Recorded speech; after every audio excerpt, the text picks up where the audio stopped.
Hello everyone. आज के class में हम देखेंगे कि पीएचपी में स्ट्रिंग क्या होता है और इसको कैसे अप्लाई कर सकते हैं। सेशन स्टार्ट करते हैं। PHP string is a sequence of characters like hello world.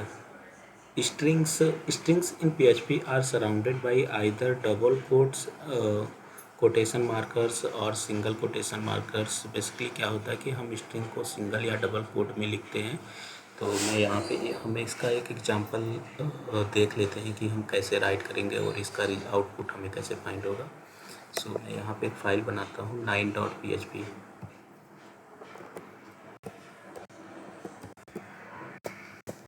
ये फाइल बनाया और इसमें हम PHP को स्टार्ट एंड क्लोज कर लेते हैं।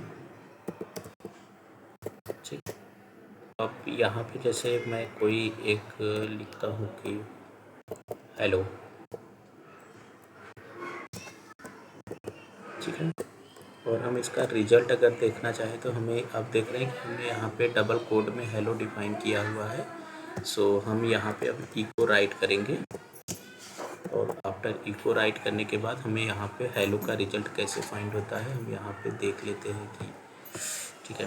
मैं लोकल होस्ट हमें लिखना है। सबसे पहले मुझे अपना सर्वर स्टार्ट करना है। मैं सर्वर स्टार्ट कर लेता हूँ। यहाँ से हमने अपना सर्वर स्टार्ट कर लिया। फिर हमें लोकल होस्ट लिखना है। आफ्टर लोकल होस्ट के बाद यहाँ पे हमें लिखना है अपने प्रोजेक्ट का नेम। तो PHP -learning और हमारे फाइल के देन उसके बाद फाइल का नेम हमारा है 9.php। ठीक है। मैं थोड़ा सा इसको बड़ा कर देता हूँ जिससे आपने देखा कि यहाँ पे मैंने डबल कोड में हेलो लिखा और इसका हमें रिजल्ट फाइंड हो गया। देन मैं यहाँ पे क्या करता हूँ, एक इको br करता हूँ। फिर यहाँ पे सिंगल कोड में ही br राइट कर देता हूँ। ठीक है। आफ्टर दैट यहाँ पे हम फिर से इको सिंगल कोड में हाई और इसका रिजल्ट देखते हैं कि हमें सिंगल कोड, आप देख रहे हैं अगर हमने डबल कोड में ही वैल्यू को लिखा तब भी हमें आउटपुट मिल रहा है और सिंगल कोड में भी लिखा तो भी हमें आउटपुट मिल रहा है। बेसिकली आप स्ट्रिंग को डबल कोड या सिंगल कोड में भी राइट करेंगे, इससे कोई फर्क नहीं पड़ेगा और वो आपको आउटपुट दोनों केस में सेम ही देगा। आई थिंक इतना आपको अंडरस्टूड हो पाया होगा। नेक्स्ट हम आगे बढ़ते हैं सेशन में अपने एक एग्जाम्पल और देखते हैं। Note there is a big difference between double quotes and single quotes in PHP। Double quote single code में PHP में एक डिफरेंस है, उसको भी हम देखेंगे अभी एग्जाम्पल के थ्रू कि वो क्या डिफरेंसेस है। Double quotes process special characters, single quotes does not. Double quote क्या करता है कि अगर हम कोई चीज़ें स्पेशल कैरेक्टर्स को भी प्रोसेस करता है और सिंगल कोड प्रोसेस नहीं करता है। यहाँ पे मैं आपको देखते हैं कि क्या हमें आउटपुट मिलता है और स्पेशल कैरेक्टर को भी लगा के देखते हैं। हम यहाँ पे इको लिखते हैं और इसमें लिखते हैं Ram Ram is a good boy. ठीक है। इसके बाद हम कुछ स्पेशल कैरेक्टर जैसे कि स्टार स्टार SS लगाना चाहते हैं। ठीक है। अब इसका रिजल्ट हम देखते हैं कि क्या हमें ये क्या मिलता है और हम यहाँ पे एक BR भी लगा लेते हैं जिससे कि हमें चीज़ें लाइन ब्रेक होके दिखे। ठीक है। और यहाँ पे मैंने एक BR लगाया और इसका आउटपुट हमें क्या फाइंड होता है, आप देख रहे हैं Ram is a good boy और स्टार स्टार SS फाइंड हुआ। क्या हम यहाँ पे एक और इको कराते हैं एक स्ट्रिंग को। देन सबसे पहले एक BR लगा लेते हैं। ठीक है। अब मैंने यहाँ पे एक BR लगाया। आफ्टर दैट मैं फिर से एक स्ट्रिंग लिखता हूँ इको, यहाँ पे लिखता हूँ Shyam is going school. Shyam is going school. ठीक है। और मैं यहाँ पे स्पेशल कैरेक्टर जैसे कि स्टार हैश एंड इस तरह से लगाता हूँ और हमें देखते हैं कि क्या रिजल्ट फाइंड होता है। आप देख रहे हैं दोनों केस में भी हमें सेम ही रिजल्ट फाइंड हुआ। और आगे देखते हैं कि किस केस में वो स्पेशल, जैसे कि हमारे पास डबल कोड है और हम यहाँ पे एक सिंगल कोड राइट करते हैं। ओ, हमने यहाँ पे हमें ये रिजल्ट सिंगल कोड में देखना था, तो अभी डबल कोड में भी हमने लगाया था तो हमें सेम रिजल्ट फाइंड हुआ। और यहाँ पे हम सिंगल कोड लगा के देखते हैं कि हमें सिंगल कोड के केस में क्या रिजल्ट फाइंड होता है।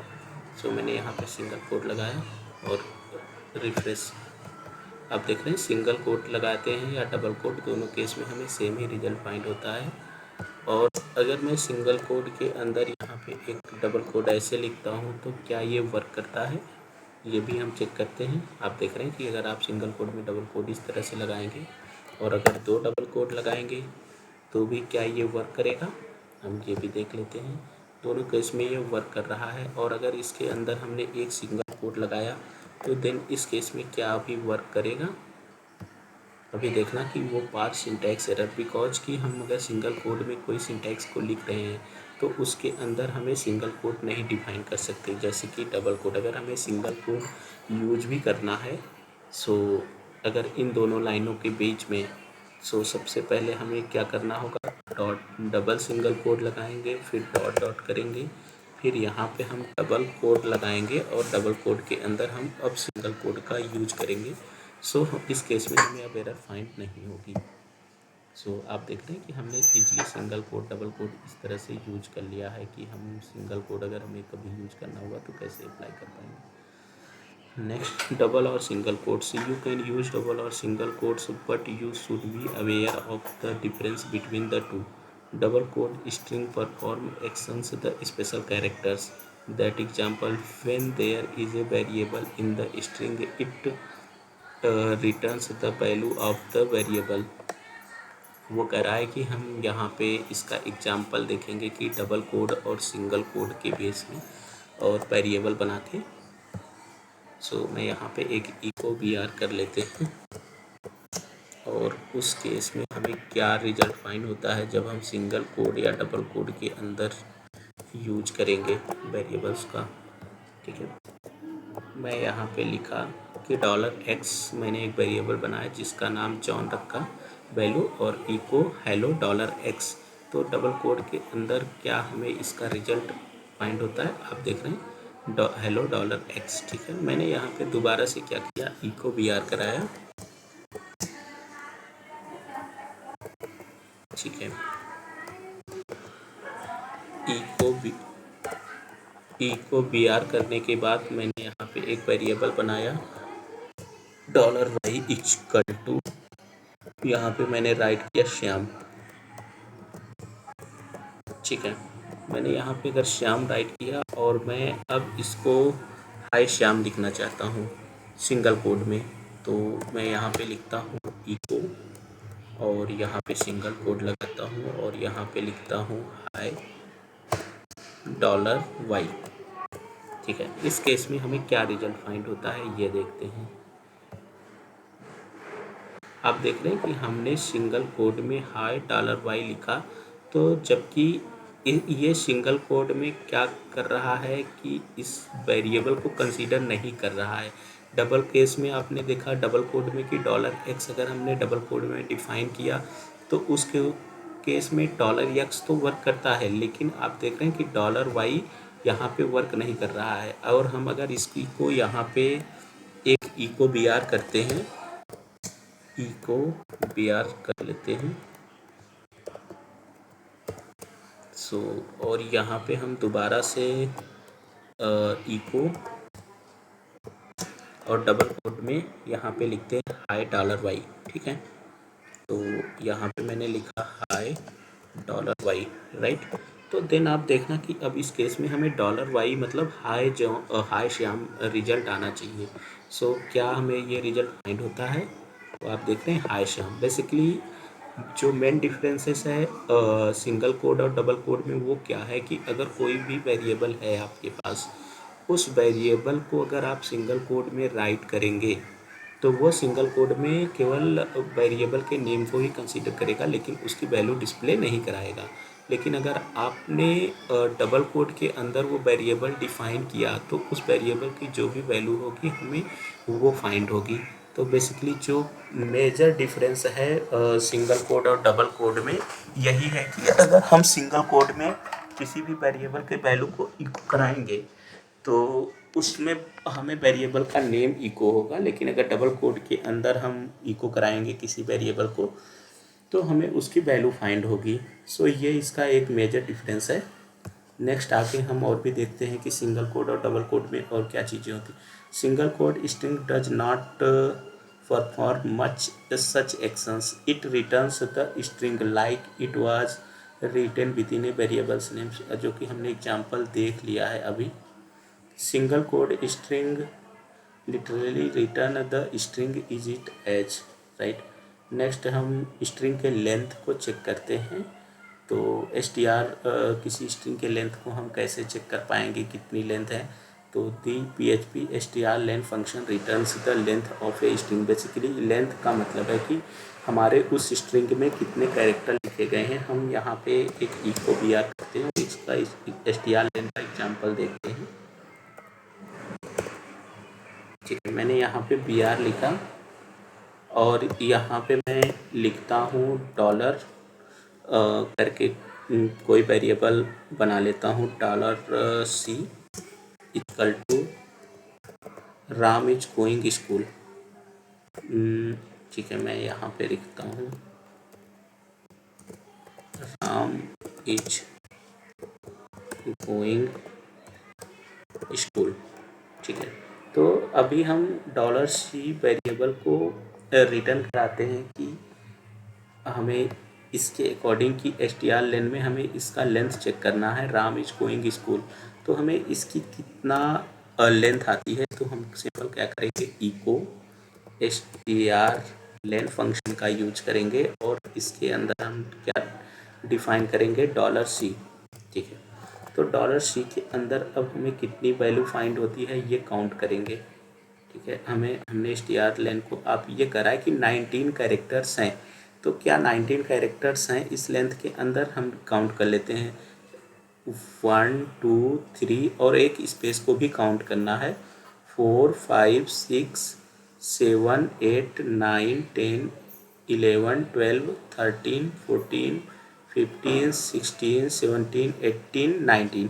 बेसिकली str लेन में आप जो भी स्पेसेस लगाते हैं तो उसके एक स्पेस को काउंट करता है 1 काउंट। तो इस तरह से आप इस str लेन फंक्शन में काउंट कर पाएंगे। नेक्स्ट हम देखते हैं कि और क्या चीज़ें होती हैं। नेक्स्ट इसका हम एक छोटा सा भी एग्जांपल str लेन का देख लेते हैं कि मैं यहाँ पे इको करता हूँ और यहाँ पे लिखता हूँ कि मान लीजिए कि $A कोई वेरिएबल है और इसको हम वैल्यू असाइन कर देते हैं यहाँ पे गुड। ठीक है, अभी आप देख रहे हैं मैंने $A को गुड डिफाइन किया और इसकी str लेन हम चेक करते हैं। तो हमने क्या किया, सिंपल इको करना है, देन str लेन फंक्शन का यूज करना है। str लेन क्या है, वो PHP का प्री डिफाइंड फंक्शन है। सो यहाँ पे $A। ठीक, नेक्स्ट हम $A का str लेन फंक्शन से रिजल्ट देखते हैं कि हमें क्या फाइंड होता है। और यहाँ पे हम थोड़ा सा ये इको यहाँ पे नहीं लिखते हैं। अब जैसे यहाँ पे मैंने इको लगाया है तो यहाँ पे मैं इको एक br यूज करेंगे हम लोग, सो ताकि हमें चीज़ें सेपरेट लाइन में दिखें। तो मैंने यहाँ पे इको br का यूज किया। आफ्टर दैट कि हमें क्या रिजल्ट फाइंड होता है ये देखते हैं। मैंने जैसे इको br आप देख रहे हैं यहाँ पे वो कह रहा है कि 4 लेंथ हैं आपके पास। अभी यहाँ पे $A का जो भी आप काउंट करेंगे गुड में 1 2 3 4 लेंथ हैं। तो आप जब भी str लेन फंक्शन में यूज करेंगे तो वो हमें रिटर्न करेगा कि उस स्ट्रिंग में कितने लेंथ है। अगर हम यहाँ पे एक स्पेस लगाते हैं इस केस में हमें कितने काउंट फाइंड होते हैं ये देखते हैं। अभी आप देखना कि ये कहा कि 5 आपके पास लेंथ है। अगर हमने यहाँ पे एक स्पेस और लगाया तो इस केस में कितने हमें काउंट फाइंड होते हैं ये भी देखते हैं। अगर आप दो स्पेस लगाएं तो 2 को काउंट कर लिया। अगर यहाँ पे मैंने कहा कि 3 स्पेस किया और गुड राम, मैंने लिखा गुड राम, ठीक है, 3 स्पेसेस एंड राम, तो मतलब 4 7 10 रिजल्ट आता है। तो हम क्या देख पाते हैं कि क्या इसका 10 रिजल्ट आता है। आप देख रहे हैं कि 10 रिजल्ट फाइंड हुआ, क्योंकि हो क्या रहा है कि बेसिकली हम गुड के बाद जितने भी स्पेसेस लगाएंगे वो स्पेस को भी काउंट कर रहा है। सो इस तरह से number of space and number of string को काउंट करके हमें strlen फंक्शन उसके काउंट को रिटर्न करता है, राइट, कि उस स्ट्रिंग की लेंथ कितनी है। तो यहाँ पे नेक्स्ट देखते हैं return the length of a string. हमने ये देख लिया strlen फंक्शन कैसे वर्क करता है, वर्ड काउंट। अब हमारे दी PHP str word count function counts the number of words in a string. तो हम यहाँ पे वर्ड देखते हैं कि str वर्ड फंक्शन हमें क्या रिटर्न करता है। सो यहाँ पे हम echo br लगाएंगे और यहाँ पे br, ठीक है। नेक्स्ट हम str वर्ड फंक्शन इको कराते हैं और यहाँ पे str वर्ड काउंट यूज करते हैं और इसके अंदर $a का यूज करते हैं।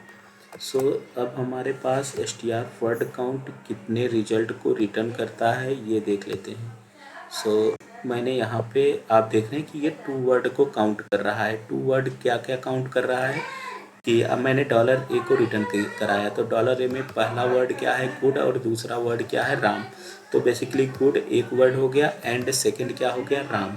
अगर मैंने दोनों को एक में कर दिया और स्पेस नहीं किया तो अब हमारे पास एक काउंट आना चाहिए इस केस में। तो आप देख रहे हैं कि ये एक काउंट आया।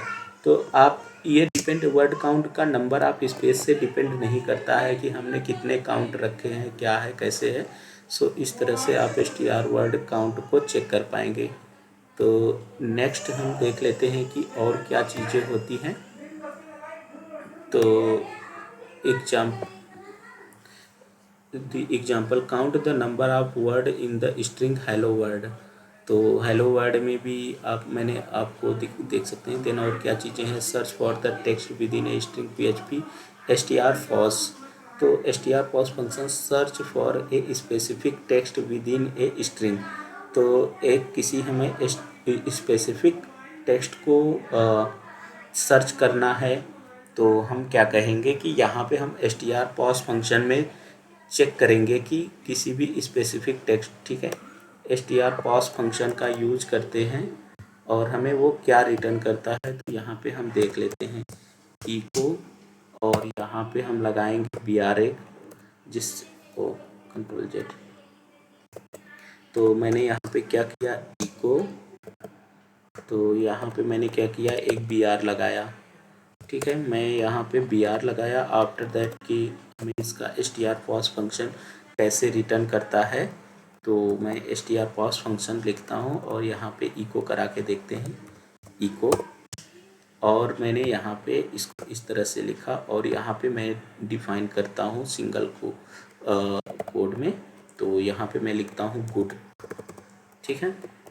तो वो उसकी पोजीशन को बताएगा कि स्ट्रिंग में उस टेक्स्ट की क्या पोजीशन है। तो strPOS एक्सपेक्ट्स एटलीस्ट 2 पैरामीटर्स। तो सेकंड में हमें क्या करना है, स्ट्रिंग $a क्या बोले तो हमें वो मेन स्ट्रिंग कौन सा है, 2 पैरामीटर इसमें पास होते हैं str में कि पहला हमें कौन सा एलिमेंट चाहिए कि हम क्या सर्च करा रहे हैं उस स्ट्रिंग के अंदर। तो ये कह रहा है कि तो इको br हमने str वर्ड को काउंट कराया था, फिर इको br strPOS को करा लिया। तो strPOS में इसने हमें तो क्यों रिटर्न किया ये चीज़ हम देखते हैं, ठीक है। मैं यहाँ पे कुछ इस br में लिख देता हूँ, हाई के बाद कुछ चीज़ें आए, इसके पहले हाई लगा देता हूँ, ठीक है, ताकि हमें कुछ सेपरेट रिजल्ट फाइंड हो और हम देख पाएँ कि हमें क्या रिजल्ट फाइंड होता है। मैंने हाई लगा दिया। देन हाई के बाद आप देख रहे हैं 2 हाई हमें फाइंड हुआ है पहले वाले का। देन हमने लाइन ब्रेक कराया है और मैं यहाँ पे सर्च करता हूँ कि हमें आर्म फाइंड हो, कोई भी टेक्स्ट आर मैंने ऐसे लिखा तो क्या वो स्ट्रिंग के अंदर हमें फाइंड करके देता है। अब देख रहे हैं कि अब भी ये हमें कोई भी रिजल्ट नहीं दे रहा है। सो हम क्या करते हैं, ये गुड राम को 1 में करते हैं। अभी हम रिजल्ट को चेक करते हैं तो क्या हमें strPass फंक्शन कुछ रिटर्न करता है। तो अभी ये हमें कोई रिजल्ट नहीं वर्क कर रहा है। नेक्स्ट हम देखेंगे कि strPass function search for a specific text with in a string. If a match is found, the function returns the character's position of the first match. If no match is found, it will be return the false. तो basically क्या हो रहा है कि वो हमें return नहीं कर पा रहा है। यहाँ पे मैं किसी वेरिएबल में $d इक्वल टू इस strPass फंक्शन में यहाँ पे वैर डंप करा के देखते हैं कि हमें क्या रिजल्ट, ये एक बुलियन रिजल्ट कर रहा है। अगर बुलियन में क्या होता है कि वो हमें नहीं पता चलता कि उसकी फंक्शन strPass वर्क कर रहा है या नहीं कर रहा है। सो यहाँ पे आप देख पा रहे हैं कि वो बुलियन में फॉल्स रिटर्न कर रहा है। अगर हम इसके पोजीशन को चेंज करते हैं दैट केस में हमें क्या फाइंड होगा। तो यहाँ पे मैंने $a को इस तरफ और यहाँ पे r को लगाया। अभी हम चेक करते हैं इसका रिजल्ट कि हमें क्या फाइंड हुआ। आप देख रहे हैं 4 फाइंड हुआ। क्योंकि अभी तक हमें रिजल्ट फाइंड क्यों नहीं होता हो रहा था, क्योंकि हम जो strPass फंक्शन में पहला क्या कर रहे थे, हमें कौन सा कैरेक्टर को चेक करना है। तो मैं क्या कर रहा था कि पहले हम r को चेक कर रहा था, लेकिन ऐसा नहीं। पहले हमें वो स्ट्रिंग लिखनी है कि किस स्ट्रिंग में हमें देन सेकेंड पैरामीटर हमें क्या चेक कराना है। अगर हम यहाँ पे पूरा राम डिफाइन करते हैं सो इस केस में आप देखेंगे कि वैर डंप हमें क्या दे रहा है, तब पर भी हमें ये 4 ही देता है। और अगर मैं यहाँ पे गुड $o राइट करता हूँ, ठीक है, तो $o की क्या वो पोजीशन देता है। तो $o की आई थिंक 2 int 1, मतलब इसका मतलब है कि पहले पोजीशन के बाद सेकेंड पोजीशन वो स्टार्ट आपका होता है। अभी हम यहाँ पे इको करा लेते हैं। आप इस तरह से भी इको फंक्शन का यूज कर सकते हैं। इको के अंदर $d अभी कराएंगे तो आपको रिजल्ट फिर भी फाइंड होता है। देन आप देख रहे हैं 1, मतलब हो क्या रहा है कि वो कहाँ पे है इस स्ट्रिंग के अंदर, वो आपका जी के बाद, मतलब फर्स्ट स्ट्रिंग के बाद सेकेंड पोजीशन आपकी वो आती है। तो इस तरह से आप किसी भी कैरेक्टर के strPass फंक्शन में सर्च कर सकते हैं किसी भी स्ट्रिंग के अंदर। और अगर हम यहाँ पे राम में थोड़ा सा स्पेस देके देन यहाँ पे हम r को सर्च कराते हैं तो देन इसकी पोजीशन क्या आती है, तो ये भी देख लेते हैं कि वो लॉन्ग स्ट्रिंग में अगर हमने वर्ड्स लिखा तो आप देख रहे हैं यहाँ पे 5 फाइंड हुआ। तो इसका मतलब कि छठे पोजीशन पे हमें r फाइंड होगा। 1 2 3 4 एक स्पेस 5, मतलब 6 पे हमें r फाइंड हो जाएगा। इस तरह से हम किसी भी स्ट्रिंग में strPass फंक्शन का यूज, हम स्ट्रिंग के सारे फंक्शन को आगे के चैप्टर्स में कवर करेंगे। सो इसलिए कि आगे के चैप्टर बहुत ही ज़्यादा इम्पॉर्टेंट होने वाले हैं और वो एक स्ट्रॉन्ग टॉपिक्स होंगे, तो जो कि हम अपने प्रोजेक्ट में वो सारे फंक्शंस यूज करेंगे। सो आगे से नेक्स्ट की क्लासेस आप बिल्कुल भी एक भी ना मिस करें। सो आगे के जो भी हमारे वीडियोस आएंगे उसके अपडेट्स के लिए आप चैनल को लाइक और सब्सक्राइब कर लेंगे, तो जिससे कि आपको तुरंत नोटिफिकेशन मिल जाएगी और नेक्स्ट हमारा जो भी टॉपिक होगा आप उसको मिस नहीं करेंगे और इजीली फाइंड कर पाएंगे। सो गाइज आज के क्लास को यहीं पे हम स्टॉप करते हैं। सो हम PHP के अदर भी फंक्शन स्ट्रिंग के में और क्या चीज़ें होती हैं, एरे क्या होता है, तो वो आगे के भी चैप्टर में कवर करेंगे। और लास्ट में हम प्रोजेक्ट वगैरह भी बनाएंगे छोटे छोटे से, और वहाँ पे भी हम देखेंगे कि हम प्रोजेक्ट में कैसे इसको इम्प्लीमेंट करते हैं, फिर सर्वर पे कैसे अप्लाई करते हैं। So bye everyone, thank you so much.